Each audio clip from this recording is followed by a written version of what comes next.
Hello, good morning to everyone. Welcome to my YouTube channel. Today we will discuss about the term and practical examination for the paper BCSL 044. I think everyone knows that the name of the paper is Statistical Technique Lab. That is a mathematical subject. So there are two compulsory questions in this paper, 20 marks each. Rest 10 marks are for Viva Voice. So use any spreadsheet package. That is why I am choosing the Excel as a spreadsheet package. Or you may use any programming language like C or C++ to design for your practical question. So here you see the first question. Most of the question I reviewed. So all the questions are given here like that. You may see. So all the question give you some data, and they ask for design the frequency distribution table for a given range, or you may given 5 interval or 4 interval. So you may choose your interval as your wish. And next question is for finding the histogram. Third question, mean and variance. And last question, minimum and maximum score from the following data. The marks are partitioned 8 plus 4 plus 4 plus 4. And the next question is data is given. Find the moving average of length 3 and 5 and plot this using moving average using the spreadsheet. So एक के बाद एक हम लोग इसको देखते हैं. How to solve your practical question. So first we just enter the data one by one. I'm just minimize the screen so it is very helpful.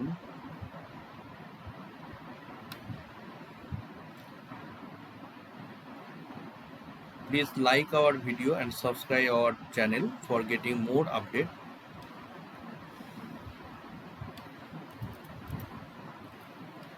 $95. It is very simple to solve the question one by one.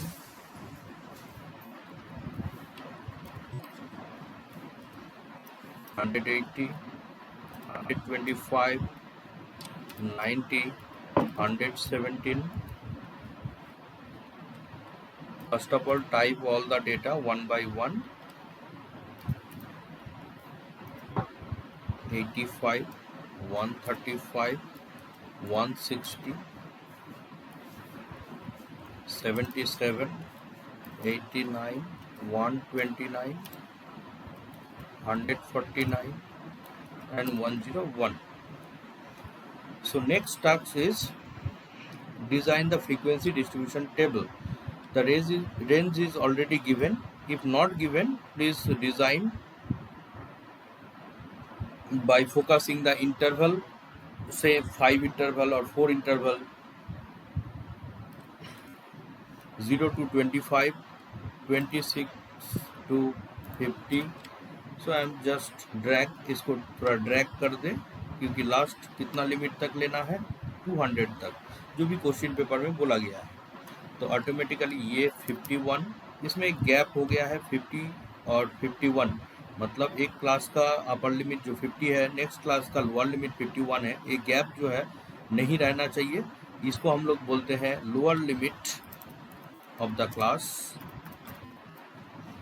और next जो है वो है upper limit of the class, limit of the class. तो हम इसको जो है एडजस्ट कर लिए हैं. 76 to 100, 101 to 125, 126 to 151, 151 to 175 and 176 to 200. तो ये जो आपको किया गया है, तो इसमें एक गैप आपको दिखाई दे रहा है जो कि एक कोई भी एक क्लास का जो अपर लिमिट है उसमें 25 है, नेक्स्ट क्लास का लोअर लिमिट 26 से स्टार्ट है. तो बीच में कोई वैल्यू अगर आ जाता है 25.3, तो ये किस में आएगा ये डिफाइन नहीं है, तो इसीलिए आपको पहले क्या करना है, एक बाउंड्री क्रिएट करना है। तो गैप 1 है, तो 1 को 2 से डिवाइड करते हैं तो 0.5, तो अपर लिमिट के साथ 0.5 प्लस कीजिए और लोअर लिमिट के साथ 0.5 माइनस कीजिए, then those are will be same. Similarly 50.5 attach 0.5 with the upper limit and subtract 0.5 from the lower limit। अब ये जो है इसको सिलेक्ट करके आप ले जाइए 200.5 तक। नेक्स्ट फिर इसको भी लेफ्ट तक ले जाइए, इसको छोड़ के रखिए, इसको 0 ही लिख दीजिए। तो ये आपका हो गया plus boundary CB, plus boundary for lower limit and plus boundary for upper limit, plus boundary lower limit LL। अब क्या करना है, आपको फ्रीक्वेंसी फाइंड करना है। तो फ्रीक्वेंसी कैसे फाइंड करते हैं, इसके लिए एक फॉर्मूला जो कि एक्सेल पैकेज में दिया हुआ रहता है। तो कैसे करते हैं उसको ठीक से फॉलो करें। First select the cell, select the frequency column cell. I am selecting E6 to E13. Put the formula bar equal to frequency. Within that, place the data array, that is all the data A1 to E4, and next comma binary array, that is the upper limit of the class boundary and thereafter you have to press simultaneously shift control और enter। आपको एक साथ press करना है shift control और enter को। अगर कर देते हैं, एक साथ प्रेस कर देते हैं, तो ऑटोमेटिकली आपका फ्रीक्वेंसी काउंट हो जाएगा। सो आप यहाँ पर सम करके देख सकते हैं जो आपका टोटल कितना डेटा था वो आपका सेटिस्फाई हो रहा है या नहीं हो रहा है। दैट इज 20 डेटा आपका था। तो ये फर्स्ट क्वेश्चन का आंसर था जो कि आपने कम्प्लीटली दे दिया है। आपको दिखाई दे रहा होगा जो हमने फर्स्ट क्वेश्चन का फर्स्ट पार्ट का आंसर कम्प्लीटली दे दिया है। फ्रीक्वेंसी डिस्ट्रीब्यूशन रेडी है। नेक्स्ट हिस्टोग्राम, ये भी बहुत आसान है। हिस्टोग्राम आपको क्रिएट करने के लिए पहले डेटा एनालिसिस टूल पैक में जाइए और डेटा के अंदर डेटा एनालिसिस टूल पैक आपको दिखाई देगा। अगर आपको दिखाई नहीं दे रहा होगा तो आप फाइल में जाए, फिर ऑप्शन में जाए, फिर ऑप्शन के अंदर जो है आपको एडिन्स नज़र आएगा। एडिन्स में एनालिसिस टूल पैक को सिलेक्ट कीजिए एंड देन गो कीजिए। तो करने पर आपको ये चारों ऑप्शन को सिलेक्ट करके ओके कर दीजिए। हम ऑलरेडी कर चुके हैं इसलिए मेरा सब सिलेक्शन दिखा रहा है। ओके, तो डेटा एनालिसिस टूल पैक को सिलेक्ट करने के बाद आपको हिस्टोग्राम का ऑप्शन दिखाई दे रहा है। आपको हिस्टोग्राम करके लिखा है एंड प्रेस और क्लिक ओके। अब इनपुट रेंज में आप क्या दीजिएगा, तो इनपुट रेंज में आपको देना है जितना भी डेटा आपने एंटर किए। बाइनरी रेंज में आपको क्या देना है, ये जो क्लास बाउंड्री का अपर लिमिट है इसको सिलेक्ट कर दीजिए। Next output range, output range आप कैसे सिलेक्ट कीजिएगा, ये जो रेंज है F और G करके कॉलम है, अभी उतना ही रेंज तक जो है हम 2 कॉलम को सिलेक्ट किए हैं।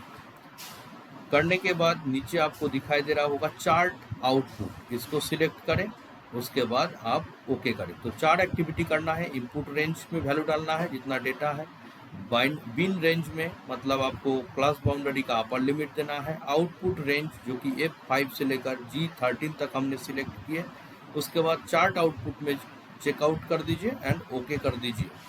तो करने के बाद ऑटोमेटिकली आपको हिस्टोग्राम डिज़ाइन होगा। बट ये हिस्टोग्राम में एक चीज़ आपको सेट करना पड़ेगा, ये जो बार सब दिखाई दे रहा है इस बीच में गैप है, इस गैप को रिड्यूस करना है। कैसे करते हैं, राइट क्लिक कीजिए, उसके बाद फॉर्मेट डेटा सीरीज, इसमें गैप विथ जो है इसको 0% करना पड़ेगा। गैप विथ कितना है, 0% करना है। उसके बाद आप अगर चाहे तो आपका फिल कलर या बॉर्डर कलर को आप चूज़ कर सकते हैं। जैसे हम इसमें पैटर्न फिल कर रहे हैं तो पैटर्न फिल को चूज़ कर दिए हैं। उसके बाद हम बॉर्डर को सिलेक्ट करते हैं, तो बॉर्डर का भी जो है इसमें कलर आप ले सकते हैं। सपोज हम रेड कलर को चूज कर देते हैं इस टाइप का, और इसका जो विड्थ है उसको हम बढ़ा देते हैं, तो आपको क्लियरली विजिबल हो जाएगा। और इसको हम क्लोज कर देते हैं, तो आपको दिखाई दे रहा होगा हम मेरा जो हिस्टोग्राम है वो तैयार हो चुका है। तो ये सेकेंड पार्ट का क्वेश्चन था। अभी थर्ड क्वेश्चन जो इसमें दिया गया है वो क्या है, आपको मीन और वेरिएंस को निकालना है।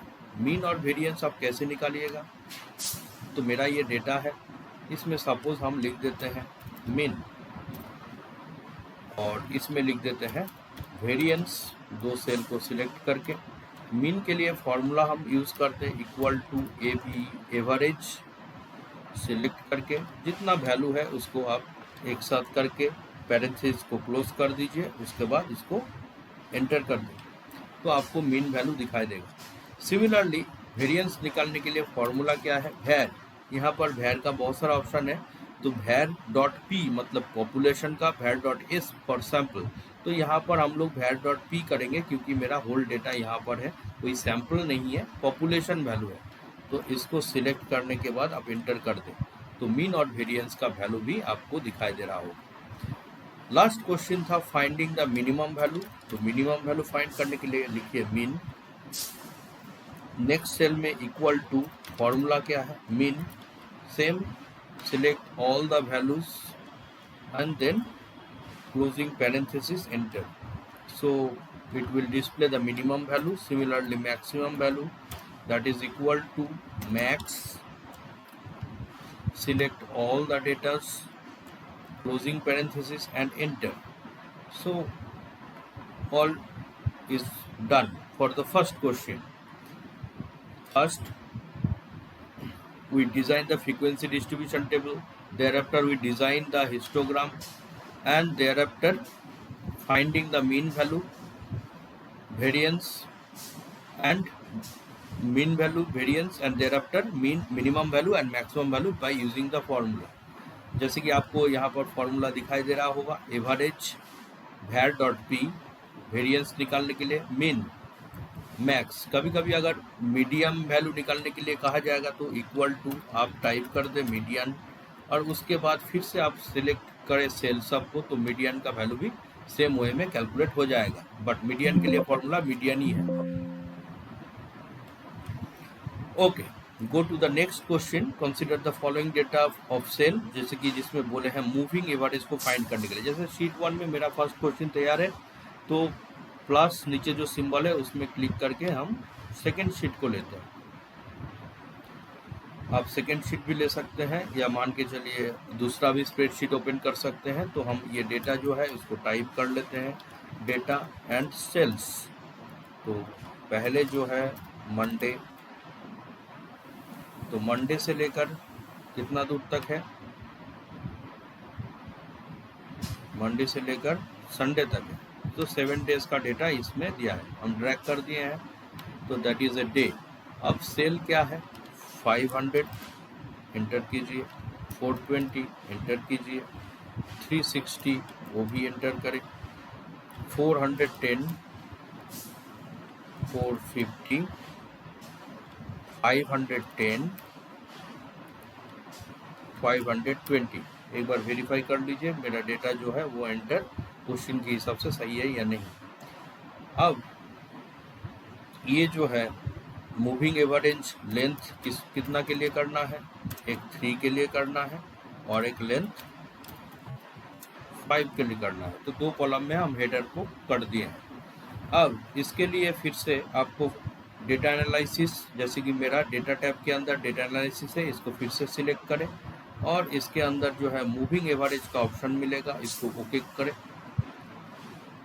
अब इनपुट रेंज मेरा क्या है, ये है इनपुट रेंज। लेवल इन फर्स्ट रो ये करने का जरूरत नहीं है क्योंकि हम लेवल को सिलेक्ट नहीं किए थे। इंटरवल कितना करके इंटरवल होगा, 3। अगर 5 होता है तो 5 सिलेक्ट करेंगे, नेक्स्ट टाइम करेंगे। आउटपुट रेंज कहाँ पर, ये 3 का जो कॉलम है इसको सिलेक्ट कर दें। करने के बाद चार्ट आउटपुट, अगर आपको चार्ट करना है, जैसे क्वेश्चन पेपर में लिखा है plot this moving average using the spreadsheet, तो प्लॉट भी करना है, तो इसमें चार्ट आउटपुट कर दीजिए, उसके बाद ओके कर दें। तो ऑटोमेटिकली आपका यहाँ पर चार्ट भी आ जाएगा और उसके साथ साथ डायग्राम भी आ जाएगा। तो इसमें आपको जो डेटा दिखाई दे रहा है, ये जो ब्लू लाइन है दैट इज सेल्स का कॉलम है, और जो ऑरेंज लाइन है जिसमें 1 2 3 4 5 पॉइंट है, तो that is the value of किसका, मूविंग एवरेज का, जिसका लेंथ 3 करके है। तो सिमिलर वे में आप फिर से डेटा एनालिसिस को चूज कीजिए।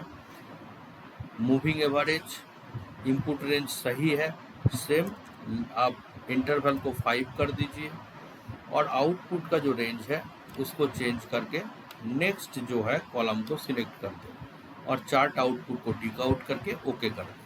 तो ऑटोमेटिकली ये जो मूविंग एवरेज का आ गया, तो ये किसका होगा, लेंथ 5 के लिए आपको दिखाई दे रहा होगा। इसमें ऑटोमेटिकली ब्लू लाइन जो कि सेल्स के लिए है, और 3 वैल्यू जो है ये लेंथ 5 करके जो है आपको फोरकास्ट दिखा रहा है, that is actual value and forecast value. तो मूविंग एवरेज एक्चुअली फोरकास्टिंग का एक टूल है, तो जिसमें हमने ये सॉल्व किया है। आपको क्वेश्चन पेपर जब सॉल्व करने के लिए दिया जाएगा तो प्रैक्टिकली टेस्ट करने के बाद इसको स्टेप वाइज कॉपी में नोट डाउन करें, और आउटपुट को अगर पॉसिबल है तो उसको डिजाइन करें या ड्रॉ करके दिखा दें। So thank you for watching this video. Please like and subscribe our channel for getting more updates on it.